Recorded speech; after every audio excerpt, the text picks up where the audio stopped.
एक छोटे से गांव में ऋषि नाम का एक दयालु बूढ़ा रहता था।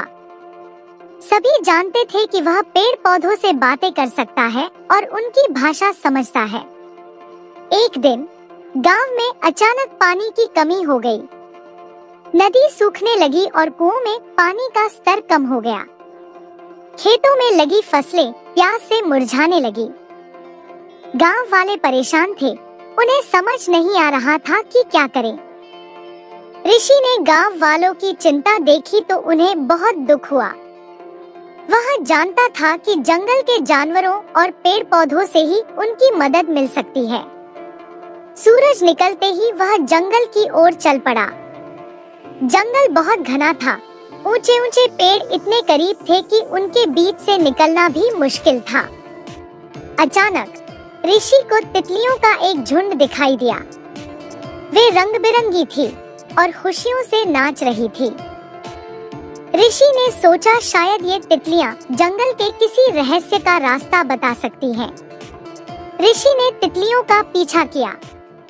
वे उसे घने जंगल से होते हुए एक खूबसूरत घाटी तक ले गई। वहाँ एक विशाल बरगद का पेड़ खड़ा था। उसकी डालें इतनी लंबी थी कि जमीन को छू रही थी। पेड़ इतना बड़ा था कि उसके नीचे एक छोटा सा गांव भी समा सकता था। पेड़ पर अनोखे फल लगे थे। वे सूरज की रोशनी में चमक रहे थे। तभी ऋषि को एक धीमी गंभीर आवाज सुनाई दी।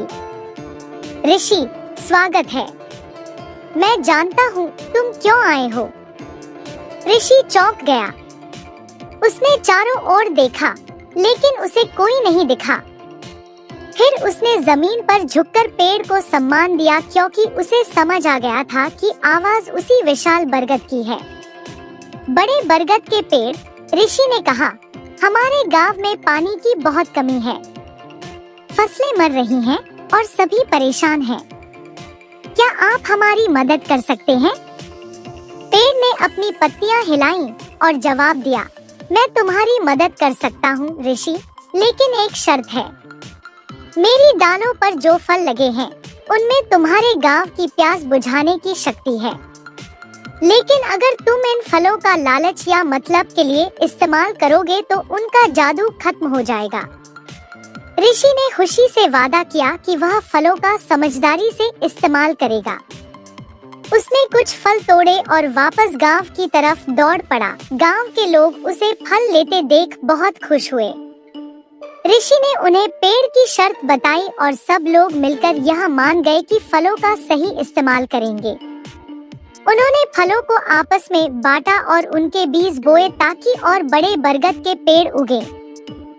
फलों ने जैसा वादा किया था उनकी प्यास बुझाई और उनकी फसलों को फिर से जिंदा कर दिया। गांव फिर से हरा भरा हो गया और लोग प्रकृति के साथ खुशी से रहने लगे। ऋषि बरगद के पेड़ को धन्यवाद देने और उससे ज्ञान पाने के लिए अक्सर जाता रहा।